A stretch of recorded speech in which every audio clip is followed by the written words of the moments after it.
Bueno, muy buenas tardes. Muchas gracias a todos por la asistencia. Esta es nuestra segunda charla del ciclo Inversiones para el siglo XXI, organizado por el Magíster en Gestión Financiera de la Facultad de Administración y Economía de la Universidad Diego Portales. Les vamos a dejar en el chat de Zoom el link para que puedan visitar el sitio web del Magíster y ver el video promocional.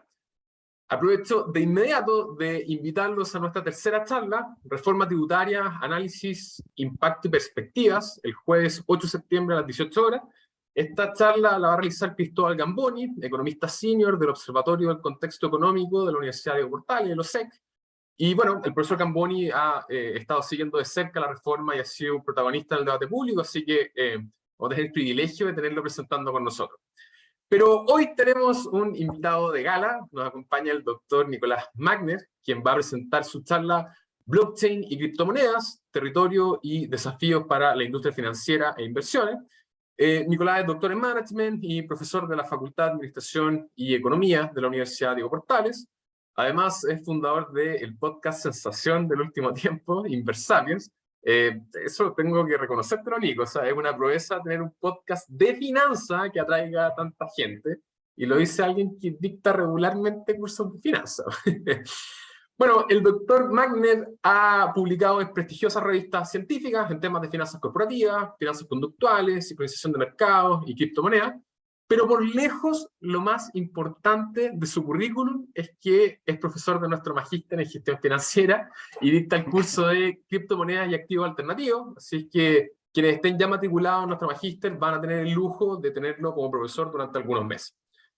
Tengo que hacerles una pequeña confesión acá. Con el profesor Magner somos muy amigos y la verdad es que la primera vez que me comentó sobre estos temas de criptomonedas, lo denosté, ¿ya? Incluso traté estos temas como arte oscuras, numerología, astrología versus astronomía, y no solo yo, ¿ya? Así, en la academia en general esto se vio durante mucho tiempo con desprecio, pero hoy, varios años más tarde, más grande, más maduro, reconociendo mi arrogancia, le tengo que pedir que dicte una charla sobre estos temas para que vean lo dinámico de esto, que esto y cómo se mueven las ciencias. Así que, bueno, Nico, la pantalla es tuya, la idea es que la presentación dure unos 40 minutos y luego hay una ronda de preguntas. Y le pido a la audiencia desde ya que vayan dejando sus preguntas en el chat y al final de la presentación se las voy a leer a Nico para que pueda comentarlo. Y por supuesto, la idea es que pongan a Nico lo más incómodo posible con las preguntas, así que pregunten lo que quieran. Vale, Nico. Vale, gracias Nico por la presentación. Para mí es un honor estar acá como profesor del Magíster. Sería como el profesor Snape, este de arte oscura, sería en la jerga de Harry Potter. Estoy muy contento porque además la universidad ha hecho un tremendo esfuerzo en lanzar un Magíster que la verdad está muy completo, muy competitivo, muy de vanguardia. Y me alegro mucho que tú estés a cargo de ese proyecto, te felicito. Y nada, así que vamos a hacer todo lo posible por comunicar de la mejor manera, enseñar a los que se inscriban y a los que no, también ayudarles en sus propios objetivos e invitarlos a que naden, se metan en lo más profundo del mundo de las finanzas, que es apasionante, y que más allá de ganar o perder dinero, al final te da la satisfacción de hacer de que tu dinero se empiece a ordenar y que tú, eventualmente, que es un poco lo que tratamos de explicar en las clases de la universidad y también en el podcast, que al final dejemos de trabajar por dinero y hagamos que el dinero trabaje por nosotros. Y en ese contexto, hace un par de años me empecé a meter fuerte en el tema de criptomonedas y blockchain, como todas las cosas, con mucho miedo, porque eso es natural, hay un sesgo conductual que está relacionado con eso, y empecé a descubrir que la verdad, hay un mundo inmenso, que es como la luna, tiene algunos territorios oscuros, sin lugar a dudas, pero ¿qué activo financiero no tiene un lugar oscuro? Y también tiene un lugar brillante, un lugar lleno de oportunidades, un espacio de desarrollo y un espacio que está todavía inexplorado y listo para poder sentar base y generar buenas oportunidades de negocio y de inversión. Así que bueno que se incluyó dentro de la maestría como una asignatura. Hoy día hay journal, hay revistas, nosotros tenemos un artículo publicado en un journal muy importante de criptomonedas. Entonces, esto ya dejó de ser algo que se hablaba solo en las redes sociales, sino que ahora ya es parte del mundo real y también del mundo financiero. BlackRock está hace tiempo ya y ya está casi listo en incorporar en su política de inversiones invertir en blockchain. Hay varios bancos del mundo que lo están haciendo, así que eso, digamos, eso ya existe, está, ¿ya? ¿Y qué pasa?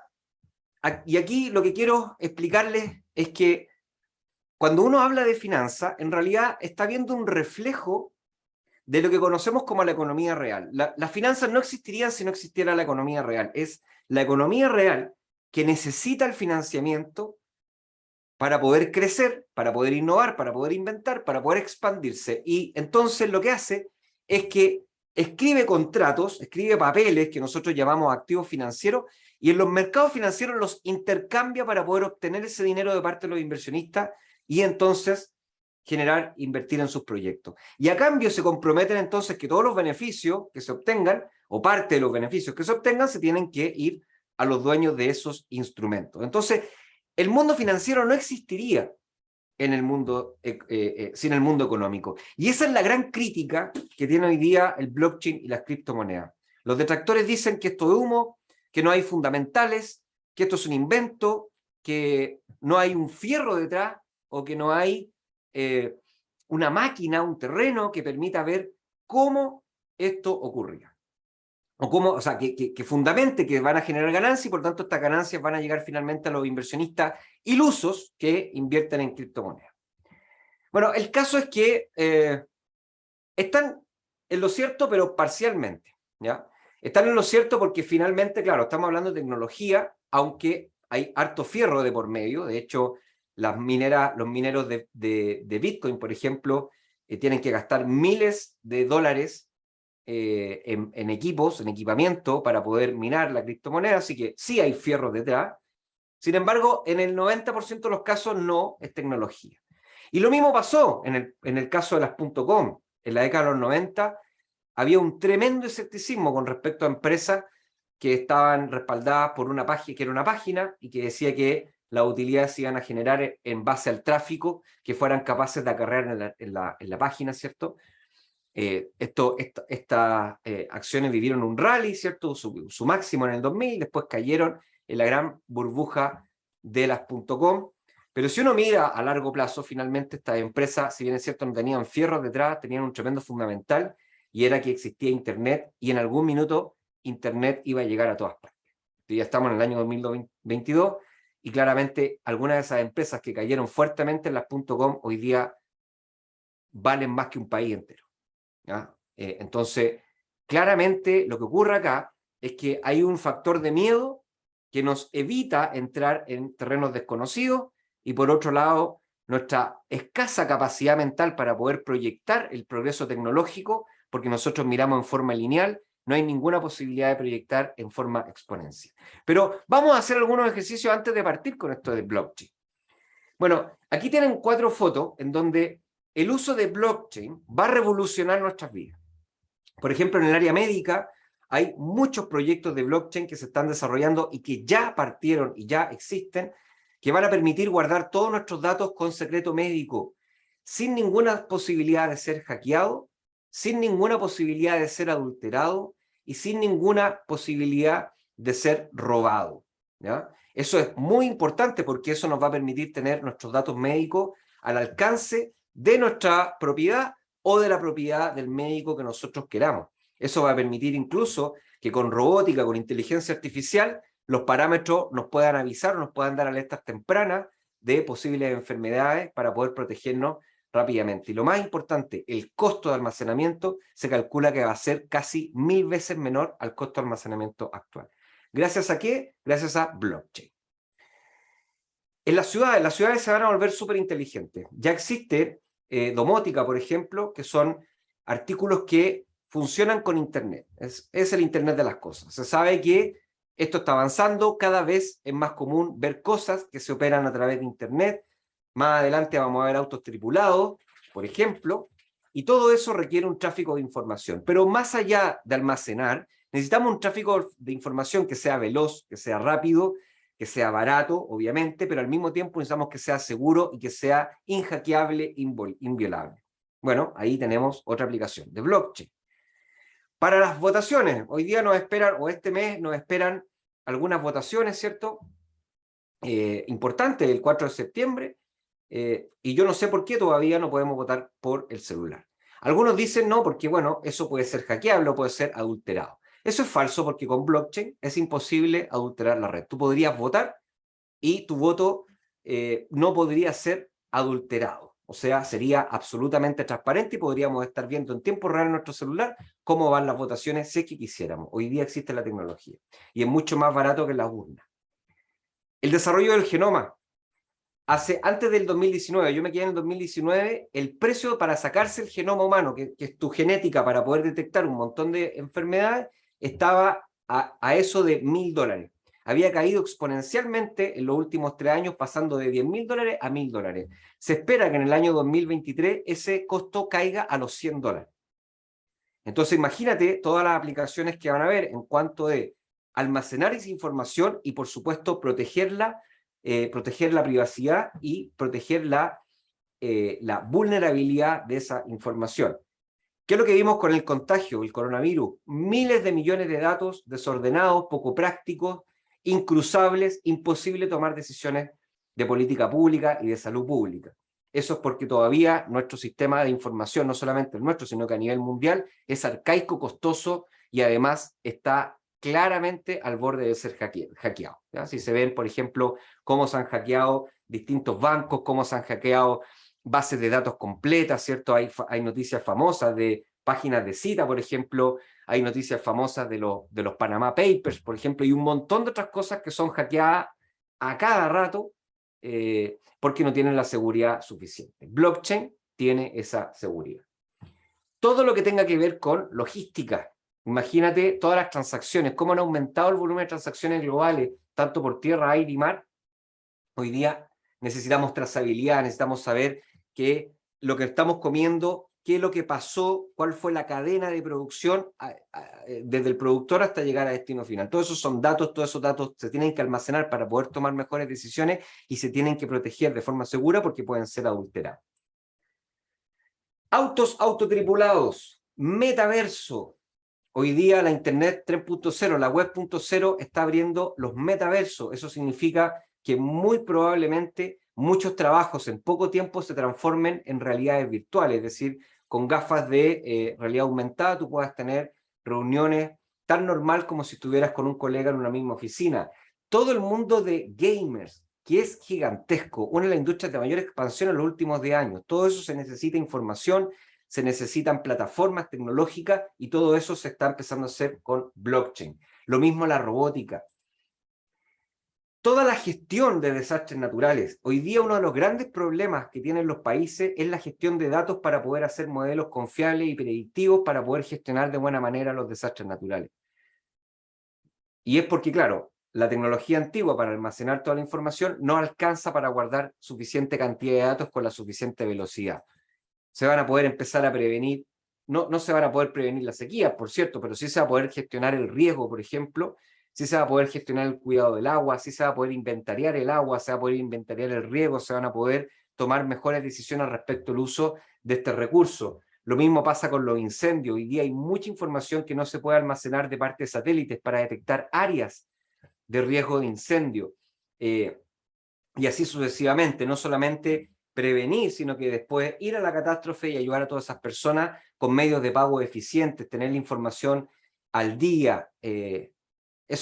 Todo eso no existe hoy día y todo eso se está empezando a desarrollar con blockchain. Lo mismo pasa con las sociedades.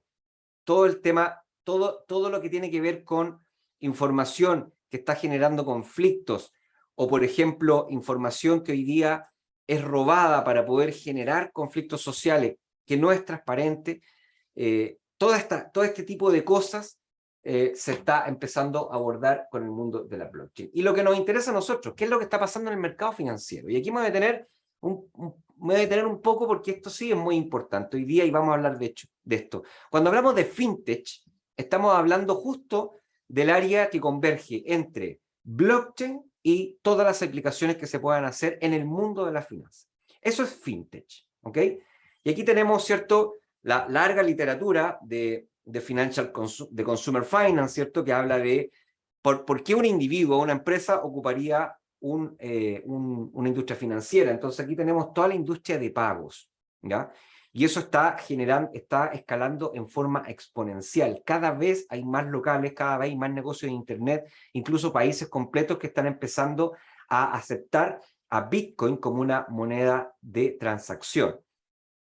¿Para qué hablar del mundo financiero? Hoy día el mundo Bitcoin, el mundo de criptomonedas, ¿cierto?, es un activo alternativo adicional a las acciones, a los ETF, a los bonos, a las monedas, a los commodities, a los futuros, a los warrants y a un montón de otros papeles que existen.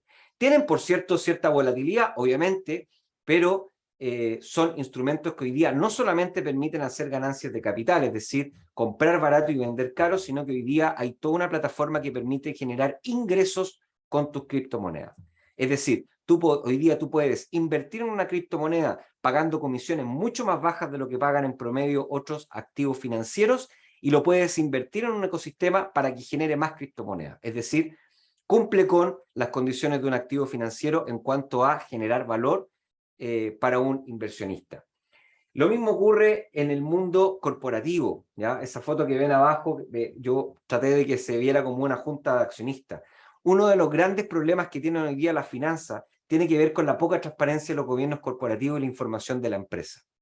Más adelante, lo que va a empezar a pasar después del paso del ESG, viene el paso del blockchain para poder proteger y transparentar toda la información corporativa. Ya no van a poder haber más esqueletos en los armarios, ni noticias que se escondan para poder hacer management earnings, que es no manipular ni falsear la información, pero sí de alguna forma presentarla para poder minimizar el impacto en el precio, ¿ya? Así que las empresas se van a tener que empezar a volcar fuertemente a incorporar tecnología blockchain para poder asegurar transparencia en todas las operaciones y en todas las decisiones que se están haciendo. Entonces, lo que está pasando en realidad es que la humanidad se está reduciendo información. O sea, estamos empezando a ser una especie que está evolucionando a ser un conjunto de datos. Vamos a estar fuertemente dependientes y en cierta forma nos vamos a empezar a simplificar en un montón de datos transándose, almacenándose, y de alguna forma estos datos tienen que ser almacenados a un costo razonable por un tema energético, ¿cierto? Tiene que ser transado a una velocidad razonable por un tema de proceso y de eficiencia. Tienen que ser protegidos por un tema de confianza y de asimetría de información, y tienen que ser públicos, ¿vale? Entonces, estamos empezando a estar reducidos a un gran desafío que se llama el desafío de la información. Y ahí es donde hay mucho dinero en el futuro. Y blockchain va a dominar ese campo por lejos. No hay hoy día ninguna tecnología que tenga más ventajas que blockchain para poder gestionar este desafío de la información.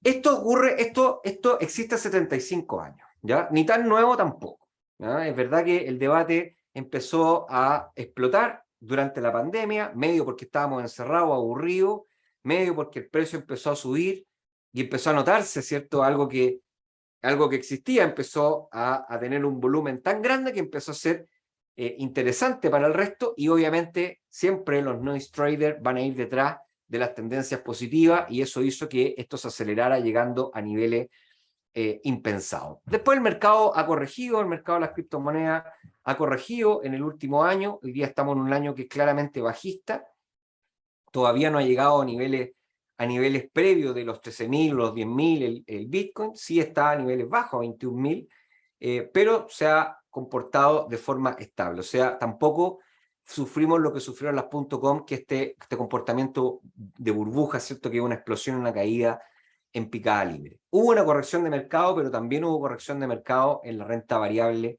internacional, ¿ya? Así que no pasa nada por ese lado. Bueno, esto partió en el 91, ¿cierto? Con Javier y Stornetta, que inventan el algoritmo Hatch, ¿ya? El algoritmo Hatch es muy sencillo, es simplemente una forma de encadenar un bloque de datos, encadenarlo con un bloque de datos existente. O sea, imagínate que tenía una cadena, ¿cierto?, de datos que están encadenados, y entonces este algoritmo Hatch tiene un código que permite encadenarse con toda la cadena.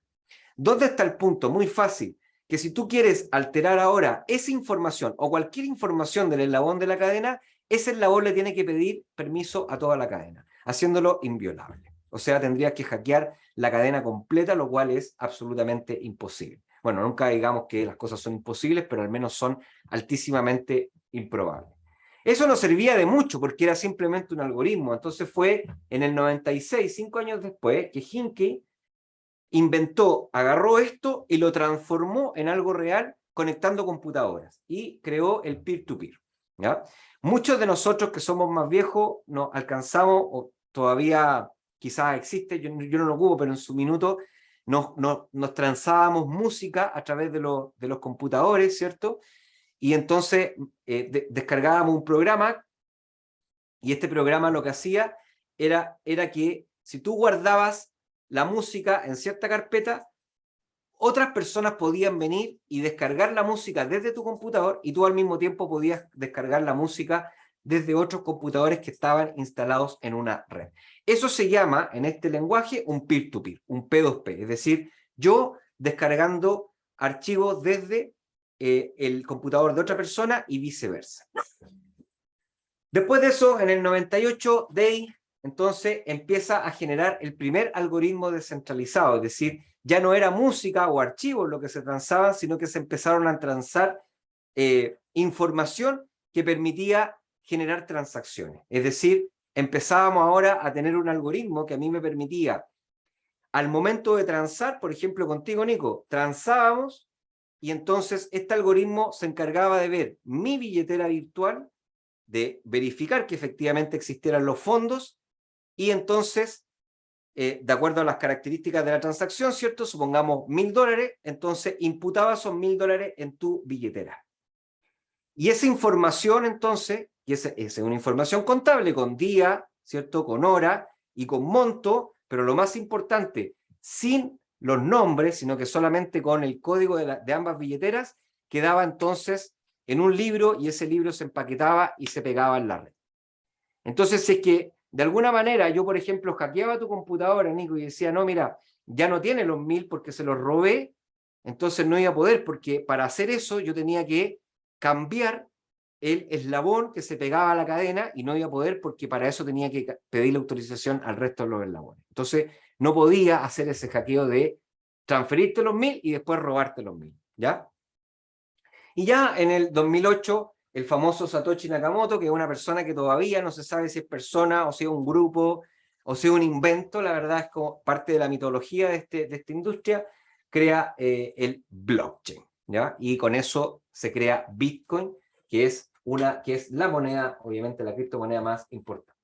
Acá tenemos el algoritmo Hatch, fíjate que solamente es una forma de codificar con números y letras información que puede ser, que ya está codificada, pero en otros formatos, ¿cierto? Cuando tú miráis un libro, finalmente lo que estáis viendo en la escritura es información codificada de cierta forma. Lo que pasa es que el libro es mucho más caro de transar, el libro es mucho más caro de almacenar, el libro se puede robar, se puede destruir, se puede quemar, etcétera, etcétera, etcétera. Esto no, ¿ya? Y lo mismo pasa en el caso de información a través de computadoras, ¿ya? Es mucho más eficiente que los libros, ¿cierto? Porque es más rápido de transar, sin embargo, también se puede hackear, se puede robar, se puede destruir, ¿ya? En este caso, este algoritmo Hatch no. ¿Cómo funciona la blockchain que se creó de Satoshi Nakamoto?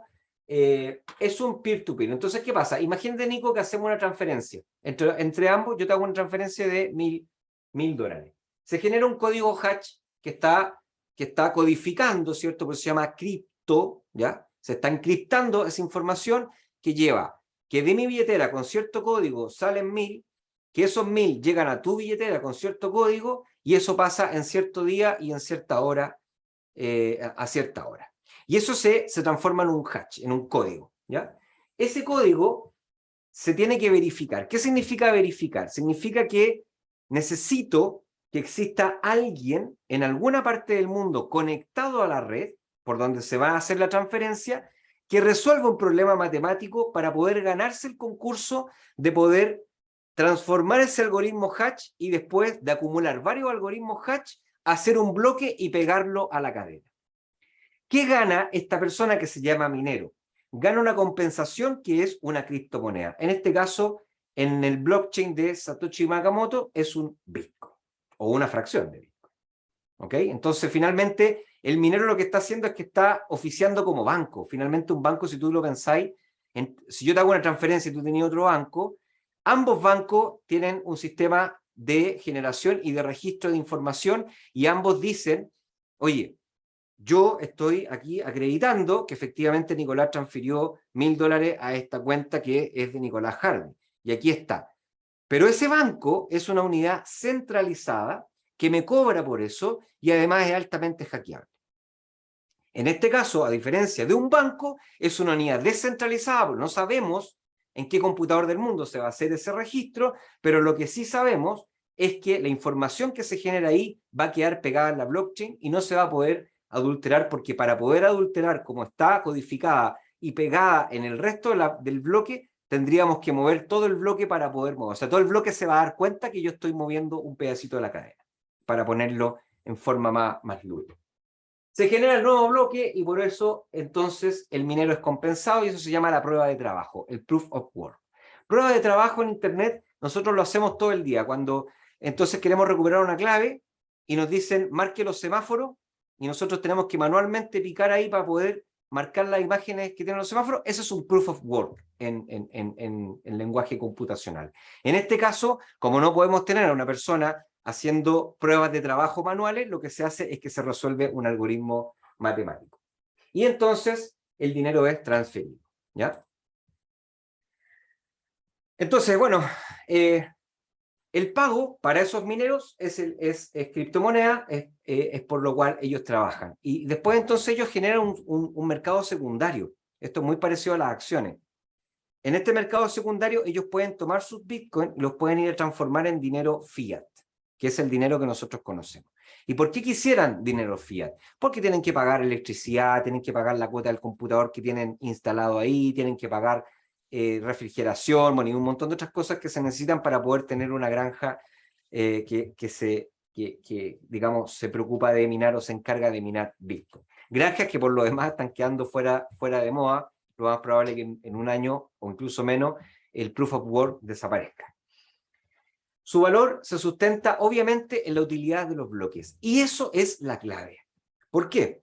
Porque estas criptomonedas, Nico, no tienen un valor fundamental. En estas criptomonedas se habla de valor de utilidad. O sea, mientras más personas ocupen esta supercarretera, entonces en la compensación que se gana, una persona para poder soportar esta supercarretera es más atractiva. ¿Cómo lo puedo hacer más atractivo? De dos maneras, pagándole más Bitcoin por hacer el trabajo o haciendo que el precio del Bitcoin suba. No le puedo pagar más Bitcoin. ¿Por qué? Clave, porque yo no puedo decidir emitir más Bitcoin. Porque hay 21 millones de Bitcoin, el algoritmo está programado para emitir 21 millones de Bitcoin y nada más, lo cual lo hace un recurso escaso y libre de inflación. No es como la Fed que aprieta un botón y dice voy a emitir 3 veces más dólares de lo que hay en el mundo, por la necesidad de emitir dólares, sea por cual sea la necesidad. Acá no. Entonces, ¿cómo funciona? El mercado secundario es la clave. Porque al ser más atractiva, o sea, al haber más transacciones, más personas queriendo ocupar la red para poder transferir Bitcoin o pagar con Bitcoin, entonces el Bitcoin que se paga, que es constante, ¿cierto?, se hace más valioso y por lo tanto el que es dueño del Bitcoin está dispuesto a venderlo a un precio más alto, haciendo entonces que se equilibre la oferta con la demanda y haciendo que el precio suba. Y por eso el precio sube del Bitcoin, ¿vale? Por eso, desde la aplicación obviamente del valor de utilidad, ¿cierto? Pero también aquí hay noise trader, ¿ya? Como lo hay en todos los activos también. O sea, también hay un factor especulador ahí, que hay gente que no sabe, gente que solamente ve tendencia o que solamente sigue a las manadas, pone su dinero y obviamente que eso también afecta el comportamiento del precio. Pero todos los activos lo tienen, ¿ya? Eso se descubrió hace mucho antes incluso que la creación del algoritmo Hatch. Ya te dije, son 21 millones solamente lo que existen, lo que significa que es una moneda antiinflacionaria, ¿cierto? Porque no se pueden emitir más y cada 4 años la emisión se reduce a la mitad. Eso se llama halving, Nico. O sea, esta compensación cada 4 años, el sistema hace que sea la mitad de lo que fue el año anterior. Así hasta llegar a los 21 millones y ahí no se emite más. Y la única forma de pagar la compensación va a ser que el que ocupe la carretera va a tener que pagar la comisión en Bitcoin al que haga la resolución. O sea, en ese momento van a empezar a haber comisiones al momento de lanzar y esas comisiones se las va a ganar el que conecta su computador en la red. Bueno, acá está, fíjate, el precio. Cada vez que hay un halving ha coincidido, obviamente que no hay, bueno, nosotros tenemos un paper que algo de predictibilidad encontramos, pero acá evidentemente no podemos saber lo que va a pasar en 2023, ¿ya? Dios quiera, por la cantidad de plata que algunos tenemos en Bitcoin, vuelva a ocurrir esto, ¿cierto? Que después del halving haya un mercado alcista. ¿Y por qué hay un mercado alcista? Por lo que te venía explicando. O sea, se van haciendo más escasos y por lo tanto la única forma de compensar el esfuerzo es haciendo que el mercado lo que hace es que se ajusta por el lado del precio, ¿ya? Acá está en el gráfico derecho, pasamos de recompensas, ¿cierto? Que están en este nivel de 21 millones, ¿cierto? Se va bajando la recompensa hasta llegar a 0, o sea, hasta emitir todo. ¿Por qué es útil esta tecnología? Ya les dije, se lo adelanté, pero quiero volver a subrayarlo porque la clave aquí, Nico, se llama valor de utilidad. Primero, es extremadamente seguro, no se puede adulterar. ¿Por qué? Porque para eso tendrías que adulterar a lo menos la cadena completa, y eso significa que al momento de adulterar, tendrías que adulterar el computador al menos, o sea, perdón, tendrías que adulterar al mismo tiempo el 51% de los computadores conectados a la red. O sea, tendrías que hackear a más de la mitad de todos los mineros conectados en todas partes del mundo. Yo no digo que no se pueda, ¿no? Nada tiene probabilidad cero, pero es altamente improbable. Es muy rápida, en 10 minutos tú puedes tener una transacción desde el punto más lejos del planeta hasta el otro punto más lejos del planeta. Hoy día una transacción internacional se puede demorar días, ¿ya? Es multifuncional, ya no solamente se pueden hacer transferencias, sino que ya les mostré todas las aplicaciones que se pueden hacer, porque finalmente transferir, Nico, es un tema de información. No es un tema de dinero, es un tema de cómo transamos la información y la almacenamos. Eso es todo. Y así, yo cuando te transfiero a ti 10.000 pesos, no te estoy pasando los 10.000 pesos. Es información que se está cambiando de mi cuenta de banco y se está cambiando en al mismo tiempo en la cuenta de tu banco. Es descentralizada, y lo cual es muy, muy importante. ¿Por qué? Primero, por un tema de seguridad, obviamente. Y segundo, por un tema de gobierno. Porque resulta que, fíjate lo que estamos viendo con esta hiperexpansión de dinero que hubo durante la crisis del coronavirus. Finalmente, todos estamos pagando los platos rotos de la inflación. Acá en Chile es 13, en Estados Unidos, o en Europa, en UK es 10, en Estados Unidos está llegando a 10, ¿cierto? 8,85. Y ese costo que estamos pagando, lo estamos pagando porque alguien o alguienes o un comité de los bancos centrales decidieron imprimir billetes. Eso fue. Ahora, claro, podríamos decir, sí, bueno, es que bueno, había que combatir, había que hacer alguna política anticíclica, si no hubiésemos pasado mucho más, las personas más pobres, más vulnerables lo hubiesen pasado mucho peor de lo que lo pasamos. Bueno, sí, evidentemente. Yo no digo que tal vez no hayan razón. Pero siempre dependemos del criterio de los más poderosos. Acá no. Acá no, porque esto es descentralizado. O sea, no hay alguien que tome la decisión, ¿ya? Sino que el algoritmo está programado y entonces funciona de forma descentralizada. Y además es pública. Acá está lo que te decía yo. En la medida de que la demanda por la red aumenta, dado que la oferta es pseudo inelástica, ¿cierto? Porque en el caso de Bitcoin sería absolutamente vertical porque tenemos una cantidad fija. En otras monedas no, en otras monedas se va generando más criptomoneda y se va quemando criptomoneda, se va más o menos manteniendo el volumen, ¿ya? Por eso la hace pseudo inelástica, ¿ya? Entonces, pero cuando hay una expansión en la demanda, o sea, si la demanda por este sistema aumenta, entonces el precio aumenta, ¿ya? Pero no todo es Bitcoin. Esto es gigantesco. Las oportunidades. Por eso el Magíster tiene una asignatura dedicada a esto. Porque Bitcoin es una islita pequeñita en un océano de oportunidades. Y créanme, chicos, los que me están escuchando, no están entrando tarde. Hoy día menos del 1% del mercado financiero está invirtiendo de forma profesional en este tipo de activos. O sea, todavía hay una oportunidad, pero gigantesca, como probablemente no, o sea, o como probablemente sea la oportunidad de esta década. Cada década tiene un activo que genera, ¿cierto?, más que el promedio de la economía. Yo diría que este es el activo, junto con los ETF, ambos son los que están acumulando la mayor cantidad de oportunidades dadas sus características. Y no solamente Bitcoin, porque ya existiendo la tecnología blockchain, empiezan a aparecer otros proyectos. Y esos proyectos se conocen como las criptomonedas alternativas, las altcoins, ¿ya? Por monedas alternativas. Pero son criptomonedas, finalmente. Lo que pasa es que se diferencian simplemente porque no es Bitcoin, que es como la primera y la más importante. Y dentro de estas altcoins hay muchas tipologías que hay que ir explorando. Obviamente que están las monedas meme, que igual las dejamos ahí, que obviamente no son activos muy confiables, ¿cierto? Yo en lo personal nunca he comprado una meme coin, pero bueno, hay muchos jóvenes que incluso hay algunas estrategias de inversión que es comprar muchas meme coin y al final pagáis pagáis la pérdida en el resto de las meme coin, ¿ya?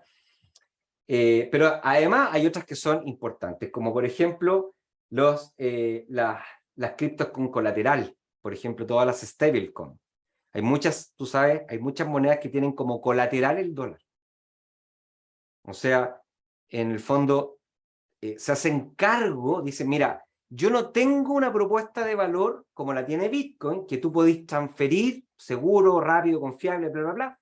No tengo esa propuesta de valor, pero lo que sí yo te puedo decir es que cada dólar que yo emito en mi moneda, yo ese dólar lo dejo guardado. Entonces está respaldado con este base dólar. Entonces, esta moneda tiene el mismo precio que tiene esta moneda. Y uno diría, bueno, pues si ya tenemos dólares, ¿para qué queremos una moneda digital que replique el dólar? Bueno, porque estas monedas son seguras, mucho más que el dólar, son mucho más baratas de almacenar, mucho más que un dólar, son mucho más rápidas de transferir, mucho más que un dólar. Y cuando hablamos de transferencia, no, pero si, profe, yo transfiero de mi banco al banco de mi amigo, al banco de mi vecino, me pego un carrete y tengo que pagar mi cuota de transferencia, la transferencia llega al tiro. Sí, claro, sí, pero piense global. Piense, por ejemplo, en todos los inmigrantes acá en Chile que tienen que transferir a sus familias en otras partes del mundo. Es carísimo y además se demora un montón. Y además es inseguro. Piense, por ejemplo, está viendo la noticia, Nico, no veo nunca noticias, siempre prendo la tele, me encuentro con noticias que no me gustan.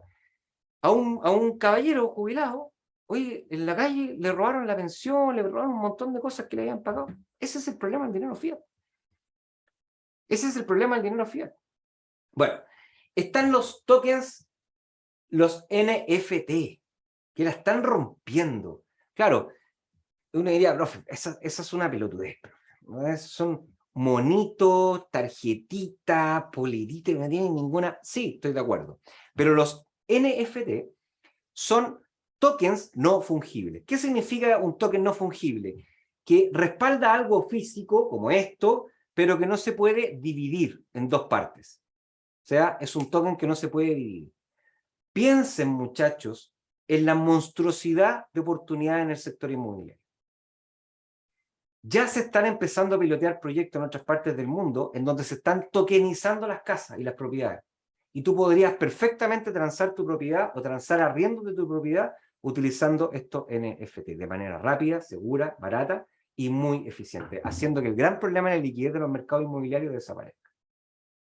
Y obviamente los smart contracts que son la vedette, que son los que están pillando siempre a Bitcoin, que es el famoso Ethereum, y muchas más, ¿cierto? Hay otras monedas también, pero Ethereum es la más famosa, es la segunda más grande del mundo, y lo que ofrece Ethereum es increíble, Nico. Dice, mira, yo no ofrezco una carretera para transar. Yo te ofrezco una plataforma en donde tú puedas desarrollar cualquier aplicación utilizando la tecnología blockchain. Solamente tienes que pagarme en Ethereum. Entonces, mientras más personas quieran ocupar esa carretera, más va a valer esa moneda. Entonces tenemos a las criptomonedas en la base de la pirámide, las altcoins, ¿cierto? El Bitcoin. Criptomonedas cuando tiene su propia plataforma, su propio sistema, su propia red de computadores conectados. Hay mineros de Bitcoin y hay mineros también de Ethereum, ¿ya? También hay minería de Ethereum y minería de todas las monedas que son criptomonedas. Cuando un proyecto no tiene red, se dice que es un token, ¿ya? ¿Qué ejemplo de token podemos tener? Por ejemplo, todas las moneditas que se compran los niños. No sé si, bueno, tú no tenés hijos todavía, Nico, pero cuando tengas hijos, ya esto no te piden plata para salir, para tomarse un helado, para comprar unas laminitas, no. Esto te piden plata para comprar cosas en los juegos. Los juegos son metaversos. Hoy día los juegos son redes sociales, ¿ya? Y se compran sombreros, se compran casas, se compran cosas para poder sociabilizar, para poder, es la mentalidad que existe hoy día. Y para comprar eso tienes que comprar moneda en el juego, eso es un token. Y cuando tú te compras un sombrero, ese es un NFT. O sea, tú estás comprando un sombrero en la vida virtual que no se puede subdividir, entonces es un token no fungible y tú eres dueño de ese NFT. Y tú te puedes guardar ese NFT en cualquier billetera virtual y llevártela eventualmente a cualquier mundo o cualquier metaverso. ¿Ya? Y con esto termino rápidamente. Solamente quiero hacer un sobrevuelo de lo que vamos a ver en el ramo de criptomonedas, en el Magíster, porque la aplicación en FinTech es gigantesca, pero gigantesca. Aquí tenemos a las dApps. dApps son Decentralization Application, apps, ¿ya? Son aplicaciones descentralizadas y se hacen dentro de algunas otras plataformas. La más importante es la red Ethereum. Fíjate algunos ejemplos. Saqué algunos ejemplos para poder dejar. Son algunos ejemplos, hay más todavía. Para prestar y pedir prestado. Uno de los grandes problemas que tenemos hoy día en los mercados financieros son mercados restringidos, exclusión financiera y altos costos operacionales. O sea, en países como este, chileno, y en otros países es peor todavía, en países menos desarrollados, el acceso al crédito es lento y es carísimo, haciendo que muchos emprendedores, muchas empresas pierdan oportunidades de inversión porque la banca no está dispuesta a correr ciertos riesgos, ¿cierto? O si lo hace a costos que son gigantescos, ¿ya? De hecho, si no tuvieran la tasa máxima convencional, me atrevería a decir que serían capaces de duplicar o triplicar la tasa máxima que le dan a los emprendedores, a las personas que tienen proyectos de alto riesgo. Por eso todas las personas exitosas se terminan yendo a otros países donde sí hay mercados financieros que prestan a precios razonables. Bueno, podéis pedir prestado y podéis prestar dinero. O sea, tú podrías prestar dinero a través de estas plataformas como Aave, que es una de las más importantes, en donde tú puedes comprar criptomonedas y poner tus criptomonedas a trabajar, prestándole tus criptomonedas a otras personas que están dispuestas a pagar. O sea, a tomarlas y a pagarlas. Obviamente que tienen que dejar una garantía, ¿cierto? Y si ellos no pagan la primera cuota, el contrato inteligente automáticamente se ejecuta y te devuelven todo tu dinero. Él deja una garantía en dinero y contra esa garantía él puede pedir prestado. Si no paga la cuota, contrato inteligente, de ahí viene el concepto de smart contract, automáticamente, ¡pum!, se liquida. Entonces, eso hace que el sistema sea mucho más rápido, más transparente, libre de problemas de agencia. Puedes intercambiar tokens, esto ya lo hablamos, ya, ¿cierto? Para todo lo que estábamos hablando, por ejemplo, las casas de cambio. Hoy día tenemos el problema, Nico, de que queremos viajar, llevamos moneda del destino, llevamos nuestra moneda, ¿dónde cambiamos? ¿Dónde llevamos la moneda? Un lío. En Uniswap, por ejemplo, que es una casa de cambio internacional, tú podrías perfectamente intercambiar cualquier criptomoneda por otra criptomoneda o por otro token, ¿ya? Tiene un precio y todo. Lo más interesante de esto es que tú también podrías invertir, dejar tu dinero en esta casa de cambio y generar ingresos pasivos para que solo porque la casa de cambio está ocupando tu dinero para poder hacer estos intercambios. Eso se llama yield farming, ¿ya? Y se está ocupando muchísimo. Prestarle tu dinero a las casas de cambio para que las casas de cambio hagan sus transacciones. Eso hace que ataca la necesidad de tener mercados con costos de transacción elevados, muy líquidos y con asimetría de información. Mercados predictivos comerciales, todo el mundo las apuesta, ¿ya? Hoy día hay plataformas en donde tú puedes, por ejemplo, apostarle, usted que es doctor en finanzas, especialista en forecasting, usted le puede apostar a variables económicas. Tú podrías, a través de Augur, podrías apostar tus criptomonedas, no a las carreras, ni los caballos, ni el póker, ni nada, sino que, por ejemplo, a variables económicas. Y tenemos, obviamente, esta de acá, que es la DYDX, ¿cierto? Que es como una especie de derivada de Y a través de X, que son para poder hacer trading, ¿ya? Inversiones, ¿ya? Por ejemplo, altos montos, el problema de la exclusión financiera, el problema de tener que, bueno, oye, es que lo que yo quiero pedir no es tan alto, etcétera, etcétera. Bueno, un montón de problemas que hay, mala diversificación, etcétera. Con esto se pueden hacer estrategias de inversión con criptomonedas, se pueden hacer que se reequilibren automáticamente, se pueden hacer índices de fondos de criptomonedas, se pueden hacer un montón de proyectos que vayan a atacar necesidades que existen hoy día. Ya, pagos es como obvio, es lo que más se conoce, es como la disrupción de la fintech a través del pago, crowdfunding a través de apps, dApps, que permiten hacer micromecenazgo, es decir, que tú puedas proyectar un proyecto y que muchos puedan invertir y después tomar propiedad en eso. La industria de los seguros, ¿ya? No, está empezando a entrar a los seguros de vida, ¿ya? Pero la industria de los seguros, hoy día hay contratos inteligentes que te permiten, frente a distintos eventos, que los contratos se ejecuten automáticamente, sin pasar por una empresa de seguro que te valíen, que no te valíen, que esto, que esto otro, bla, bla, bla, etc. Portafolios. Incluso hay dApps que permiten guardar portafolio, monitorearlo, gestionarlo desde cualquier parte del mundo, etcétera, etcétera. Así que con esto termino y créanme, chicos, lo nuevo siempre nos va a asustar. A todos nos va a asustar. Absolutamente a todos nos asustan las cosas nuevas. Piensen en cómo estaban en marzo del 2020 cuando nos estaban diciendo que teníamos que empezar a estar encerrados en la casa, ¿ya? Pero el punto está en que después de un tiempo nos acostumbramos. Y nos acostumbramos y empezamos a ver las oportunidades. Y hoy día muchos reconocen las oportunidades que dio la pandemia en cuanto a evolucionar, como persona, como sociedad, como empresa, como organización, etcétera, etcétera, etcétera, ¿ya? Y entonces el juego está en que el que se acostumbra al miedo más rápido es el que gana la partida. Ya pasó con las .com, ¿ya? Ahora lo que les puedo decir es que hoy día es blockchain y criptomoneda. Así que ahí están ustedes si se quedan abajo o si se suben al carro. Eso, Nico.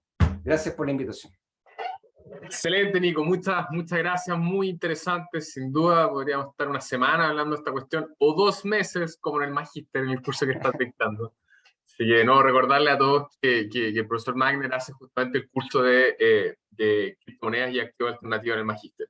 Oye, hay muchas preguntas, te voy a hacer llegar algunas, pero déjame comenzar la discusión con una pregunta que me nace a mí a partir de algunas de las cosas que comentaste. Hablaste de esta típica tensión que tenemos con las monedas tradicionales, en definitiva, y con la inflación, ¿cierto? Pero al final, esto igual pasa por un policymaker, esto igual pasa por un banco central. El Banco Central toma decisiones, tú mencionaste decisiones de meta inflacionaria, pero también hay países, incluido Chile, donde a veces, aun cuando no sea el mandato del Banco Central, también hay intervenciones cambiarias, ¿verdad? O sea, Chile recién hizo una intervención cambiaria histórica, o sea, no veíamos una intervención así agresiva hace realmente muchos años. Entonces, pensando en todas estas cosas que comentabas, estamos de acuerdo que la aparición de las cripto probablemente ha sido de los fenómenos monetarios así más notables de las últimas décadas, si no el más notable. Y me imagino que aquí, no sé, los más libertarios, así, inmediatamente se acuerdan de los trabajos de Hayek en política monetaria, así, este libro de los 70 de la desnacionalización del dinero. Y curioso que ahora, 2022, estemos hablando de estos temas, pero efectivamente son temas medio filosóficos que están permanentemente dando vueltas. Y hay implicancias filosóficas detrás de estas conexiones obvias entre las reflexiones de Hayek de los 70 y las criptomonedas. O sea, primero, Hayek tenía esta desconfianza total de la capacidad de los gobiernos de gestionar apropiadamente el dinero, y más aún en el hecho de que fueran como los únicos dueños de la moneda. Hayek imaginaba como futuro en que íbamos a tener un mercado competitivo de monedas. Entonces, la implementación de una moneda como que debería responder simplemente a la aceptación voluntaria de las partes del mercado y no a un central planner.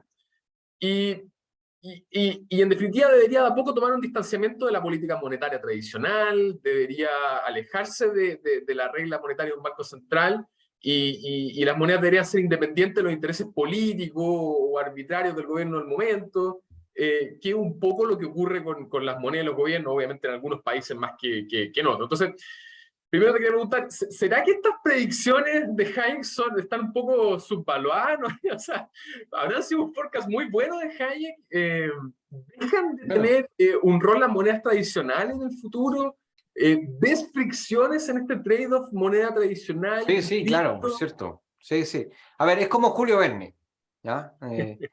Es lo mismo que pasa con el submarino de Julio Verne, ¿cierto? Yo creo que sí, yo creo que hace muchos años, años y décadas, que está el sueño descentralizado de poder tener una moneda de intercambio y de depósito de valor, ¿ya? Que son como las dos grandes cosas que nosotros quisiéramos tener la moneda, ¿cierto? Queremos tenerla para poder transformarla por otro bien o servicio, ¿cierto? Que sería transacción, y queremos tenerla para poder, digamos, guardar el excedente de hoy día para poder cubrir la escasez mañana, que es como la visión más básica. Hay una tercera visión que tienen los monetaristas, ¿cierto? Que dicen, no, pero la moneda también tiene que ayudar a que la economía crezca, ¿cierto? Que el crecimiento sea estable a largo plazo y el bienestar, y sí, estoy de acuerdo con eso. Sin embargo, claro, lamentablemente en el papel funciona, pero en la realidad no. Hoy día tenemos muchos países como Argentina, por ejemplo, o como Venezuela, que lo hacen pésimamente mal, en donde las monedas están absolutamente controladas por el poder político y se ocupa como una fábrica para poder obtener votos, ¿ya? Y es la verdad, o sea, es imprimir moneda, repartirlo a través de los bonos, la gente feliz recibiendo bonos, pero finalmente eso se termina transformando en una hiperinflación, ¿ya? Lo mismo ocurrió en Estados Unidos, ¿ya? Tal vez con menos, digamos, en menos intensidad por el volumen de la economía norteamericana, ¿cierto? Y por el poder productivo de la economía norteamericana, pero durante los últimos años la masa de dólares se multiplicó, ¿ya? Por una, dos y hasta tres veces, ¿ya? Entonces, hoy día estamos pagando un poco esa política hiperexpansiva. Ahora, ¿qué es lo que pasa? Que por otro lado, ¿dónde está la fricción? Que los gobiernos, evidentemente, y los bancos detrás de ellos, por supuesto, que son los que cobran, o la industria financiera en general, la industria bancaria, son los que cobran comisiones para poder hacer que este juego funcione. Entonces, que es como son los segundos incumbentes. Entonces, hay un montón de gente generando mala prensa de monedas que son nuevas, sí, que hay que, como todas las cosas, aprender a gestionarla, a conocerla, a desarrollarla, sí, que también hay estafa, sí, porque también hay estafa en el sector financiero, no nos olvidemos que en 2008 no se fueron presos varios gerentes de banco porque todavía no sabemos por qué, ¿no? Porque también hay estafa en otras partes. Entonces, ¿qué pasa? Que esto nuevo obviamente no solamente asusta, sino que además tiene mala prensa porque no le conviene a los gobiernos ni tampoco a los bancos, ¿ya? ¿Por qué? Porque la centralización te da poder sobre algo, te da el derecho de poder hacerlo tú y cobrar por eso. Cuando estamos hablando de un ejercicio descentralizado, cualquier persona puede participar. Y eso, y el mundo, en cierta forma, está tendiendo a eso. Fíjate lo que pasa en las noticias, Nico. Antes, hace 20 años atrás, para que alguien leyera unas ideas tuyas, tenías que salir en el diario, tenías que pagar, tenías que ser famoso. Hoy día podéis tener un blog y podéis ser leído en cualquier parte del mundo. Para que la gente te escuchara te tenían que invitar a la radio. Hoy día podéis tener un podcast. Para que te vieran tenías que salir en la tele. Hoy día podéis tener un canal de YouTube. Entonces, el mundo está cambiando y está descentralizándose.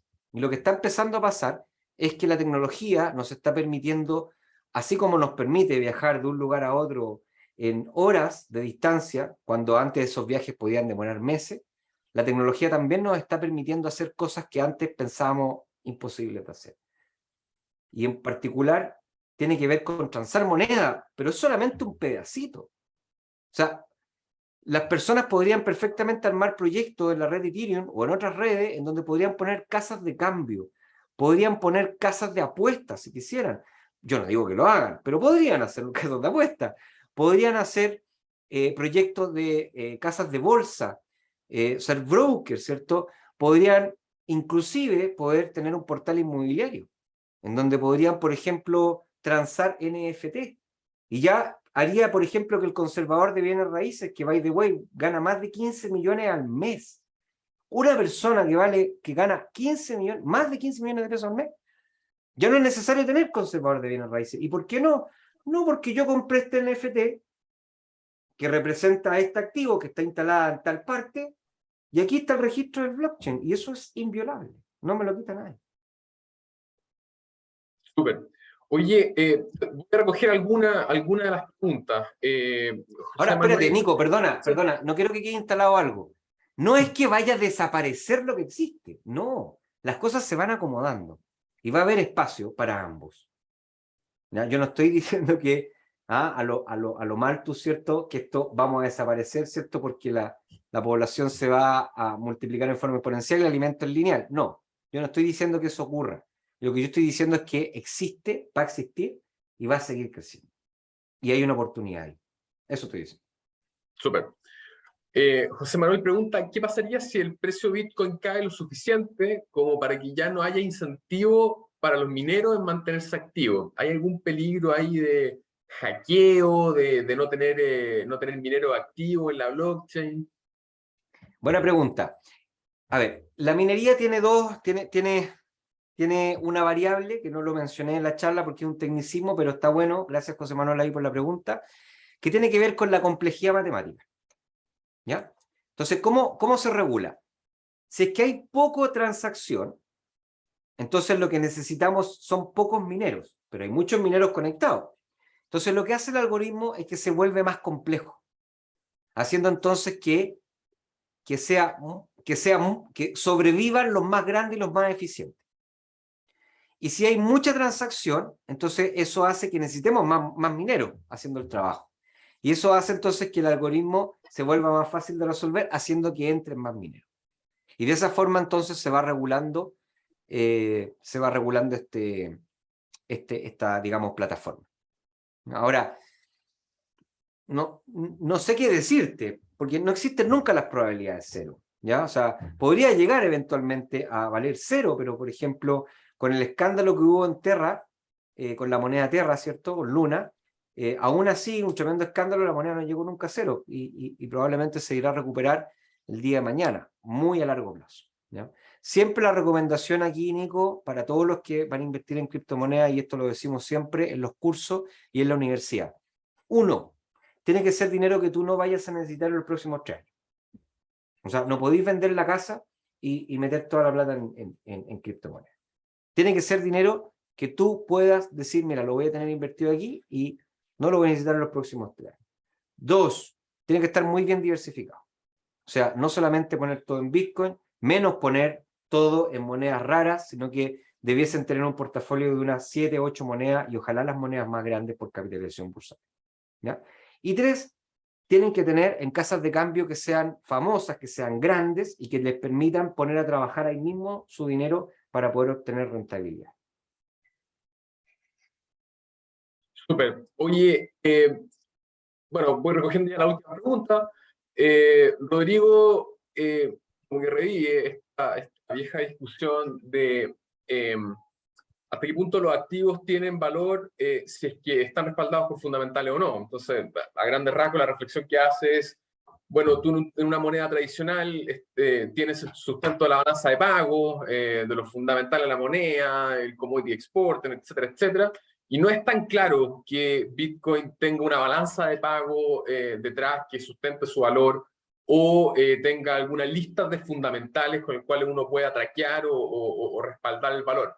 Él dice, bueno, quizás estos criptoactivos sí, pero Bitcoin, por ejemplo, en particular, no. ¿Cuál sería tu reflexión sobre eso? Tiene razón. Por eso hablamos del valor de utilidad. Acá es distinto. Acá no estamos respaldados con fierro, pero sí estamos respaldados por una demanda por este tipo de servicio. Mientras más demanda haya, el precio va a subir. Si la demanda desaparece, la moneda desaparece. Entonces lo que tenemos que preguntarnos es si la demanda por transferencias rápidas, seguras y a bajo costo va a desaparecer en el futuro. Yo en lo personal creo que no, y por eso invierto en Bitcoin. Súper. Oye, bueno, yo les prometí que no iba a durar más de una hora. Ya estamos pasados la hora y hay un montón de preguntas que se quedaron sin contestar. Voy a contestar una última pregunta. No me linchen ahí, no se queden con la idea de que yo soy un ciego, ferviente seguidor de las criptomonedas y por lo tanto... No. Yo también invierto en renta fija, tengo acciones, tengo ETF, creo en los mercados bursátiles, o sea, creo en la economía, soy profesor de finanzas. ¿Ya? Pero lo que les quiero transmitir es que este es un activo que debiese estar dentro de una cartera bien diversificada porque claramente tiene oportunidades y tiene ventajas que complementan desventajas de otros activos. Tengo también activos inmobiliarios. ¿No? Pero me pasa que con los activos inmobiliarios, por ejemplo, que son poco líquidos, que los costos de transacción son altos, que los mercados son opacos, ¿no? Y aquí no. Entonces, tú vas complementando, tú vas haciendo un asset allocation. Y siempre con la responsabilidad de que no puedes poner, en este tipo de mercado, no puedes poner dinero que vas a necesitar en el corto plazo. Si no tienes, dale, no pasa nada, no lo ocupes, pero si tienes esa posibilidad, es una buena oportunidad, Nico. Oye, voy a recoger la última pregunta de José Manuel Pinto, que dice, ¿algún sitio que recomiende para empezar a formarse sobre este mundo de cripto desde cero? Mi primera respuesta sería que, bueno, el Magíster, pero tu segunda respuesta, Nico, ¿cuál sería? Perdona, no te escuché, ¿cómo fue? Preguntó por algún sitio que se recomiende para empezar a formarse en este mundo de las criptomonedas desde Bueno, cero. Inversabin, por supuesto. ¿Qué Después queréis del que te diga?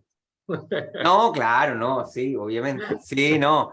Mira, el magíster, las universidades cumplen un rol fundamental, Nico, en la sociedad, que es un rol no solamente de generar el conocimiento, acumularlo, resguardarlo, analizarlo, evaluarlo, sino que también transferirlo. Así que siempre la mejor opción es una universidad que es como la Portales, ¿cierto? Que es una universidad seria, tradicional, en donde van a encontrar personas serias que estamos investigando respecto a esto, ¿ya?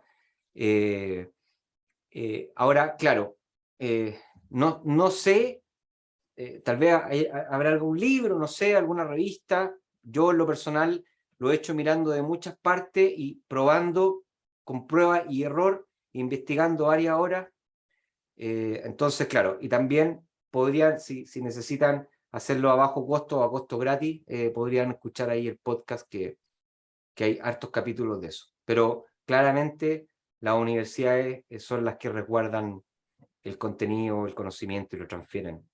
Así que siempre invitado a volver a la universidad. Excelente, Nico. Muchas gracias por esta hora, por la presentación y muchas gracias a todos por la asistencia. Que estén bien. Listo, nos vemos. Chao, chao. Chao.